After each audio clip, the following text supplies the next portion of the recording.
Alrighty then, it's time for a Jungle Irelia game. Let's get the show on the road. So yeah, it's the new Irelia, and I enjoy it quite a bit. Though I will have to say that by the time this video has come out, she already got hotfix nerfed. So I don't know what's the same or what's different, as in, would I be able to do some of the same shenanigans I pull off in this game?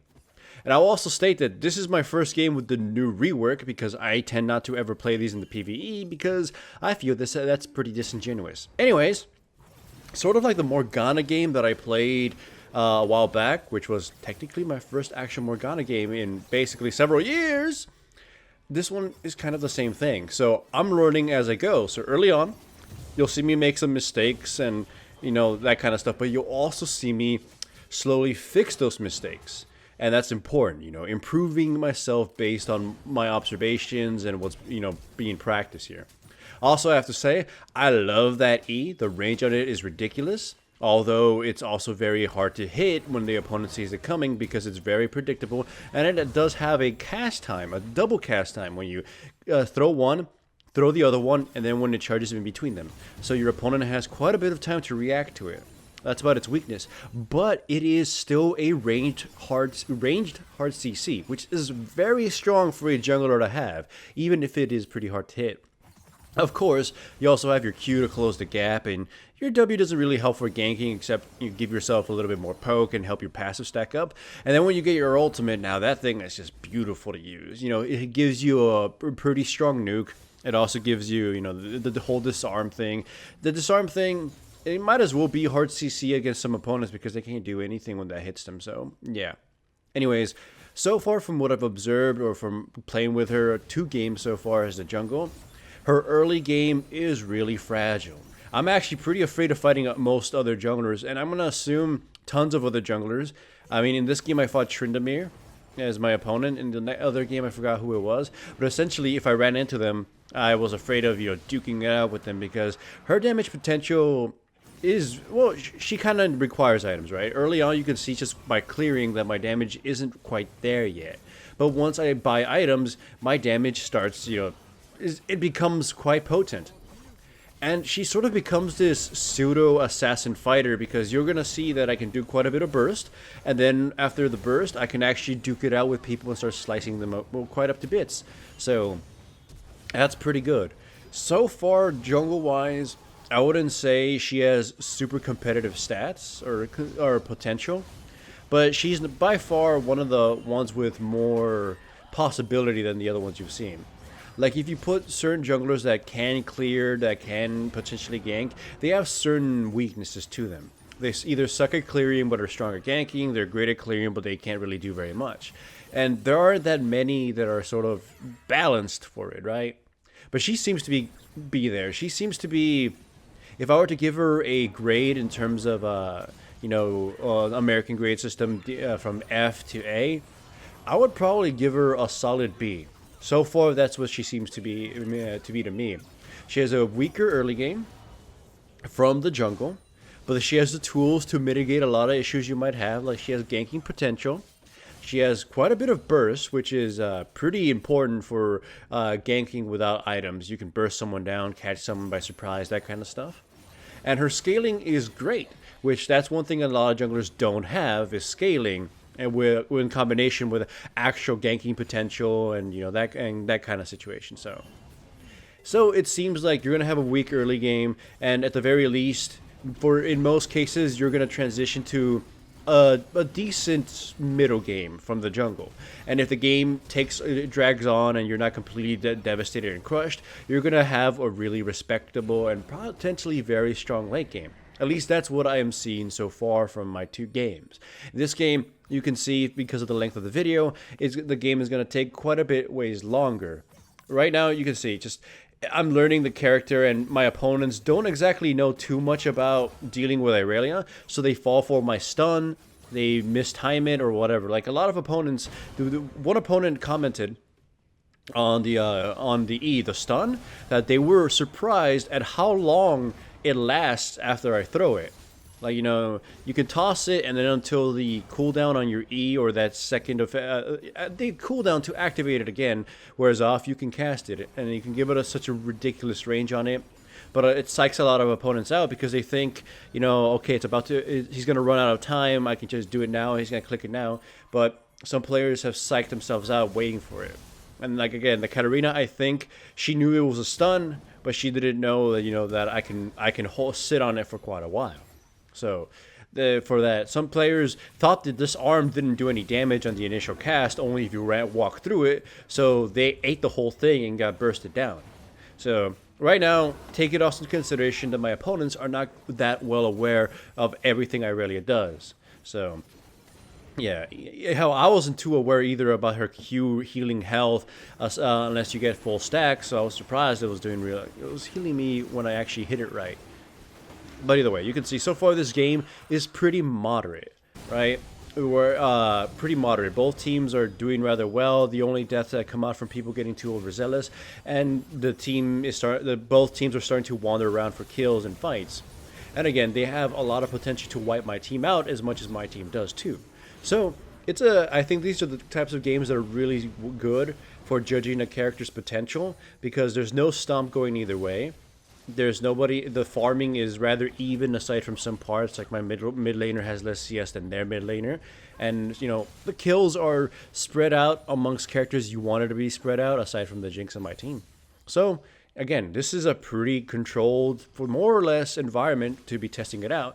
So I can say from what I've observed of Irelia, yeah, she's pretty solid B. And on the better point, I actually enjoyed playing her quite a lot. During stream, I mentioned how I really like the way you can use her E and do some psych out moves and whatnot. But I really love her ultimate because you can just burst. You can use it to burst somebody down for quite a bit of health and force them to stick by and fight you or get disarmed and then chase them down and slice them to pieces. So yeah, Irelia, fun factor is quite high. Jungle factor, so average to slightly above average. She has the tools though to make it so a good player doesn't feel completely crippled by laziness or shenanigans or whatever. But again, one of probably the things that could make her far more usable or someone you might be more attracted to be using in the jungle is that she scales. So she can potentially scale. Also, I love this right here. Tryndamere was surprised by the amount of burst I would do at the last bit of damage here. Boom. That he wasn't able to use his ultimate. Or at least I figured he couldn't. Didn't actually know if his ultimate was off cooldown at the time, but whatever.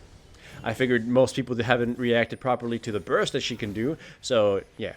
But anyways, as I was saying, there are champions or junglers who scale really, really tremendously strong. Like Tryndamere, for instance, and Master Yi if they get farmed, right? But these are junglers who typically don't have much that they can do early game and towards ganking or making sure to save a lane, right? Unless somebody blunders into them and gets cut to pieces. But Irelia does. And so, the only other champions that could be considered quote-unquote jungle carries are more akin to just straight-out assassins like Kha'Zix, or someone like Xin Zhao who has more limitations on how to use her kit and whatnot. So Irelia having the potential to scale rather well. If no one, let's say you're playing a game where no one ganks or does anything, it's just a very slow kind of game, you can get quite a bit of farm and her clearing isn't bad. You can potentially become a huge threat. And Irelia, if she's anything like old Irelia, she has a bunch of different item builds she can try, which is something I'm going to be sort of doing when I play her more, hopefully, because right now they're banning her a lot, so you don't get a lot of chances to play her. I want to try her out with more bruisery builds, the Titanic line, that kind of stuff, try to see what I can do with her. And that in itself can be a huge potential boon to her, essentially making her a potential jungle carry from the game, a jungle carry fighter rather than just a straight-out assassin that you tend to see. And again, it's important that she has tools to be able to manipulate the early game because most jungle fighters tend to just be disqualified because if you fall behind in the early game, if your team falls behind, you don't get a chance to, get big enough to start saving or changing the tide of the game. But again, none of this actually means she's competitively viable or anything. Like she's going to be the next big thing. She could be, but she likely won't. She might be stronger in the lane, or they're still not done changing her because by what we saw in the hotfix.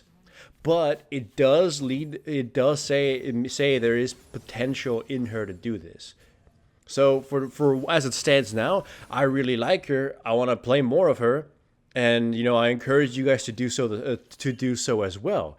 If you guys have played Jungle Irelia, then in the comments below, let me know, because this is one of those champions I'm very curious to start exploring more. Because again, the stuff you can do with her so far from what I've seen is pretty badass. I love this ultimate a shit ton.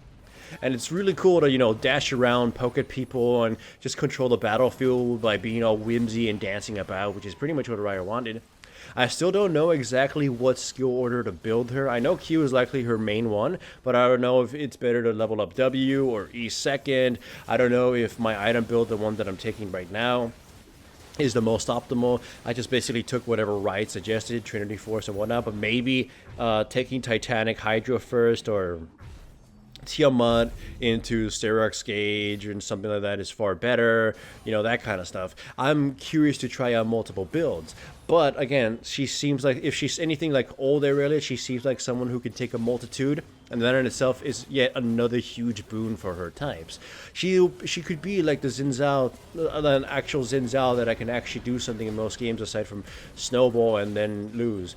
I know he can carry, but he's very limited, and he kind of falls behind if you get crushed early. So again, I'm just hoping for the best. And I'm hoping you guys have had experience in playing her too, and I want to learn from as many people as I can. But yeah, this game, as you saw, even at this point where we're dominating with Baron, 25-26, the gold spread is very much the same. Only when we got a really good team fight, because the enemy had a slip up, and we caught 3 of them and just wiped them out, were we able to just basically turn this around and then to solidify a lead and start pushing for the victory. In this case, still, the enemy team could potentially bring it back, but we're pushing really hard. We're not overcommitting to just getting killed, and our team comp is strong enough to just catch people and snipe them out. So we're just maintaining this momentum, and with that, we're basically going to win. So again, this is a really good game to have tested out Irelia. The only way it could have gotten better is if I had a much more powerful jungle opponent, because Tryndamere has a lot of flaws that can be exploited. And if he had a better jungler, maybe he could have caused situations in which I would have been able to better observe Irelia's strengths. But as it stands now, I'm quite happy with the results, and it encourages me to try her more, because the potential is there. Whether or not it leads her to amazing jungle godliness, well, that's yet to know. But either way, thank you for watching. And if you liked this video, remember to give it a like. And if you aren't subscribed, make sure to subscribe. And if you are subscribed, make sure to hit the little bell up there somewhere so you actually get notifications to my videos, because YouTube and stuff.